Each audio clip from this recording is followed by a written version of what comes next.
latest interview o winning interview ni Miss Cosmo Myanmar 2025. Panood pa natin ako si Codander TV. Moro ye di Cosmo Kala ကြီးရလဲပြီးတော့မယ်ဘယ်တော့မှလည်းမလို့တော့ဘူးစပြီးတော့စတင်ပြီးတော့ဒီ journey ကိုစတဲ့အချိန်မှာရှေးကြီးလို့ထင်ရပေမဲ့တကယ်ကိုတောက်လျှောက်ဒီ schedule အပြည့်နဲ့တောက်လျှောက်သွားရင်နေပေါ့နော်အခုဒီ journey ကအကုန်လုံးနဲ့ခွဲခွာရရမယ့်အချိန်အကုန်လုံးနဲ့အကုန်လုံးရဲ့ဒီနှစ်ပြည့် winner ဘယ်သူလဲဆိုတာဆိုပြီးတော့သိရရမယ့်အချိန်ကာလလည်းရောက်လာပြီဖြစ်တယ်ဆိုတော့မိုးနေနဲ့ပေါ့ဒီရှောက်ခဲ့တဲ့ကာလတစ်ခုလုံးမှာဆိုလို့ရှိရင်အရန်ပြောရတယ်အရန်လဲဒီဘာမှတခါမှ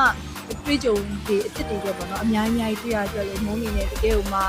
ကိုယ့်ကိုအရန်ကြီးနဲ့ပီတိဖြစ်မိရဲ့ပြီးတော့မိုးဒီပွဲစဉ်တောက်လျှောက်မှာ sporting ပေးကြရမြန်မာနိုင်ငံကလူတွေကမကပဲနော်ကမ္ဘာလုံးကလူတွေကိုလည်းကျင်းစစ်တင်အကြောင်းပြောချင်ပါတယ်ဘာလို့ဆိုတော့မိုးတို့ကိုဒီလိုမျိုး sporting ပေးရတဲ့ကြောင့်မိုးတို့အနေနဲ့ဒီဘက်မှာလောက်ရတဲ့အချိန်မှာအများကြီးအင်အားရရဲခွန်အားရဖြစ်တယ်ပြီးတော့ရှေ့ဆက်လျှောက်မဲ့ခြေလမ်းတွေတိုင်းမှာလည်းတကယ်ကိုမှအကောင်းမွန်တဲ့အရာတွေပေါ့နော်အမြဲတမ်းlicense နေပြည့်တဲ့အတွက်လည်းတကယ်ကျေးဇူးအများကြီးတင်ပါတယ်လို့မိုးလည်းအများကြီးကောင်းဆုံးကျေးဇူးပါပါလို့ပြောချင်ပါတယ်အားလုံးစောင့်ကြည့်ပြီး support ပေးကြပါလို့ပြောချင်ပါတယ်ရှင်ကျေးဇူးတင်ပါတယ်